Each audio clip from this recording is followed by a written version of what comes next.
The N.f.l's protesting of African Americans being discriminated and killed by law enforcement is an absolute joke.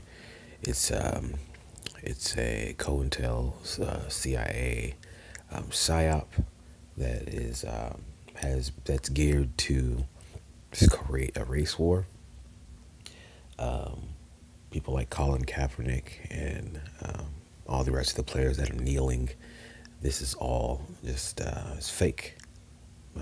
It's all contrived. Colin Kaepernick is a known Satanist. He was even caught by his friends worshiping the Baphomet. This is not anything that's new, but it's something that the masses don't understand is occurring because they're asleep, far asleep, deep sleep. And today I was just thinking about there's a correlation between Colin Kaepernick and the 1988 movie Hairspray. Tracy Turnblad was a girl that didn't fit in. She had a talent, but she really wasn't the correct, I guess you would say, the image that would make it in the mainstream. I guess because of her weight, because of her looks, just wasn't what you would say was ready for prime time. Colin Kaepernick started off on the bench. He came from Nevada. He was a member of Kappa Alpha Psi, which is has ties to the Boule, Freemasonry, and all that stuff. But when he got into the N.f.l, he didn't fit in at all. I mean, he was a backup, but he was not someone that was really thought or sought to be a starter in the N.f.l. And just like Tracy Turnblad, she was somebody that was not considered to be in the in crowd. She didn't fit in. She was put in remedial classes with the Negro which are nothing but Israelites, but the Negroes that were put in the remedial classes, and she was also put there because she did not fit in. Her hair was high, and she just, she didn't fit in with the rest of her counterparts, or what you would say the cool kids, the cool white kids that were in her school at the time. So she was ostracized and put into a room full of less thans, if you so to speak. So like Colin Kaepernick was on the bench, and he did not get off the bench until he was given an opportunity. So there was an opportunity for Colin Kaepernick to get off the bench, and he took it, he ran with it, and he performed well. There was an opportunity for Tracy Turnblad to pretty much get off of the proverbial bench, to get out of her less than, so to speak, condition. She took it, she ran with it. Her talent got her onto the Corny Collins show. And so as she began to dance and show everyone what she was made of, people start to take notice. And so she became more frequent on other shows. She became more frequent. She became more popular as those that opposed her hated her more and more. Colin Kaepernick became more frequent in the games as he took over for Alex Smith through his read option, being so fast and just being able to throw the ball the way he did. He became the starter for the 49ers, even taking them to the Super Bowl. And of course, his counterparts might have not liked it because he wasn't the traditional stand-up in the pocket quarterback, but he made it to the next stage. He made it. And so after that correlation, Tracy Turnblad, once she made it to the show, she began to lose favor because of her political stances, wanting to help the Negro to be considered as equal to the white people. And so she started to protest, to sit outside of the radios, the TV studio, and protest to help the Negro get on the Corny Collins show. And because of that, she got kicked off of the Corny Collins show. And so in like manner, Colin Kaepernick decides to kneel, which was nothing but a contrived agenda that he was the offer that he took by the satanic elite to help with their race war agenda. Because he's a known Satanist, Colin Kaepernick, yes, is a known Satanist. He's all into that boule stuff. He's all into the secret societies. They're all a fraternity. Everything that you see pretty much in entertainment industry, Hollywood, is all fake. It's all contrived. Trust me. It's just they have an agenda, and the agenda is to get you to succumb to whatever at the time desire that they might have. So this right now is the desire to cause the race war. And so what they've done is they're trying to plot black and against white, and have some people stand for the flag, which are the whites, and then have other people kneel, which in opposition, which is the blacks, which is just trigger another thought in people's minds from generations past of racism and the 60s and slavery. And that's why they play the slave movies and all that every other year. There's a new slave movie because they want to remind you of white supremacy. They want to remind the black people of their condition so that they can feel inferior or angry, and they cause racist white people that they've created, because not all white people are racist, and not all white people I'm going to say that people benefit from the racism that are white. They do benefit because of the society that has been created based off of off of that slavery and off of the racism, and that was contrived by the satanic elite that run our world. But they're not just willingly everyone just completely hating everyone and all white people do not hate black people, not all black people hate white people. This is just an agenda to cause us to be divided, to go against one another. So anyways, back to, sorry for rambling, but so Colin Kaepernick decides to do the protest thing. He just decides to put his N.f.l. career on hold, and he's going to get he's going to come out even better after all this is over. So he decides to kneel. Now he's getting kicked out of the league, but it's all purposeful. And so he has his supporters. Tracy Turnblads, she was put in jail because of her protest for the rights of the Negroes to be equal and allowed to be able to be on the Corny Collins show. She ends up going to jail. And as she's in jail, you see the picture of all of the African Americans and all of the people standing in support of Tracy Turnblad. Free Tracy Turnblad. Remember that song? Free Tracy Turn. And now it's on the flip side. You got all these people holding their hands up in support and kneeling for Colin Kaepernick. Correlation, message, correlation.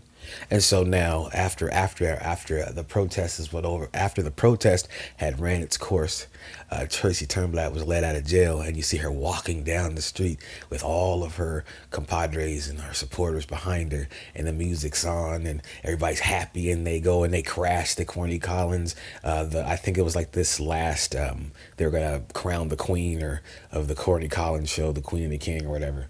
And so they come in and the music's going, and Tracy Turnblad, the return of Tracy Turnblad. Oh yeah, but I forgot to mention, while she was in jail, before she went to jail, when she was once again on her becoming this quote unquote anarchist, going against the society, she straightened her hair. Tracy Turnblad flattened her hair. Remember that? So remember how Colin Kaepernick used to look?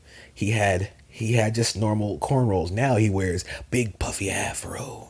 Big puffy afro. So the hair changed. The correlation between Tracy Turnblad, her hair is flattened now. When she flattened with the iron, and Colin Kaepernick straightens, makes his hair into a afro to make it seem like he is in the place of an African American. See, only a biracial person could stand for the cause of the black man. The black man, they won't let that happen, because that's not what they want. They can't control the black man like that. Well, they can actually. There's puppets out there, but Colin Kaepernick is used as in correlation to the black man, so he can have his hair all out there and big afro and have all the support from all the people and not seem like he's dangerous and not seem like he is other. He's just somebody that's being persecuted, and we need to help him, because if he was full black, if he was a black man with a black father and a black mother and looked dark skinned, that he wouldn't have that big hair like that, they would not try to help him at all. They throw him in jail and throw away the key. But anyways, so there's a correlation with the hair. But anyways, now we go back to Tracy Turnblad. She crashes the last little television show, and she's, you know, they finally, everyone sees the errors of their ways, and she wins, and she doesn't win, but it's a happy ending. So she's at the end, she's dancing with everyone. Everybody understands they're wrong, and we need to, you know, elevate past our racism and past our, you know, discrimination of these people. So now you see the Negroes come on the show, and everybody's happy, and the credits go up. So now we're at the stage of Colin Kaepernick, where he is still being ostracized from the league, but you have the supporters. So we're at the stage now where there's still support. It's like the correlation where Tracy Turnblad's in jail, and people are supporting her from her captivity. Now Colin Kaepernick's being supported in his captivity right now by his supporters, while he's not able to play yet. But in the meantime, he's being paid, he's being elevated. Everyone's forgotten about that he wasn't a great player. He was an okay player, but he proved that he was not like an elite quarterback. So this was just one of those things. They offered him an opportunity for him to get money, get power, be elevated, his name and all that, and so he took it. So now I guess while he's not playing, I'm pretty sure he's practicing, because they're going to give him a comeback. Just like Tracy Turnblad came back. She got taken out of jail, released from jail, came to the Corny Collins last show, and it's a happy ending, blah, blah, blah. So Colin Kaepernick will have his turn to come back, and I would not doubt it. Just like the Tracy Turnblad thing, he's going to come back, get to a team that allows him to utilize his skills. He's probably been practicing every second of every moment since he's been out. And he'll have a happy ending where he comes in and at the end of a season to help a team that has a chance to win a Super Bowl, or maybe he's a starter and he's just completely you know, elevates his game to another level, or where of course the referees, since the referees are the ones that determine the outcomes of games anyway, because they can throw certain penalties and certain calls and make certain calls at certain points of the games that turn the balance of the game. People don't understand how important the refs are. It doesn't really matter how good a team is. It matters what the ref does, because a good team could be losing to a bad team.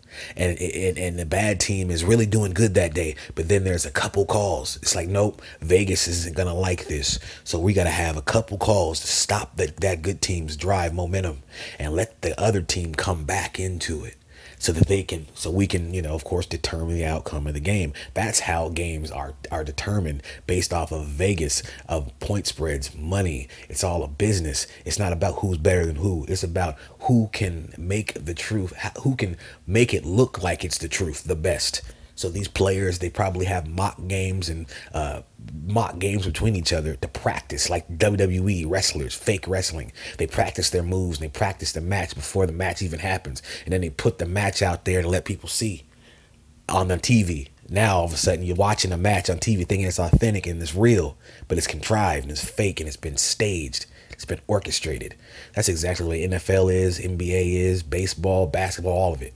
That's the way it is. Sorry to bust your bubble. But anyways, that's why I think Colin Kaepernick can come back and be successful, because then he's going to have people that will make him be successful. You'll have vanilla defenses being called. You'll have people just purposely, just like Cam Newton when he in the Super Bowl saw the fumble and didn't even go for it. You'll have all kind of stuff like that not being advantages. Things like that happening for Colin Kaepernick. Somebody should tackle him, but they don't. Somebody should pick the ball off, but they see it and they don't. And they don't, or the camera won't let you see the play that was supposed to go to show Colin Kaepernick having somebody help Colin Kaepernick, but the camera won't show it.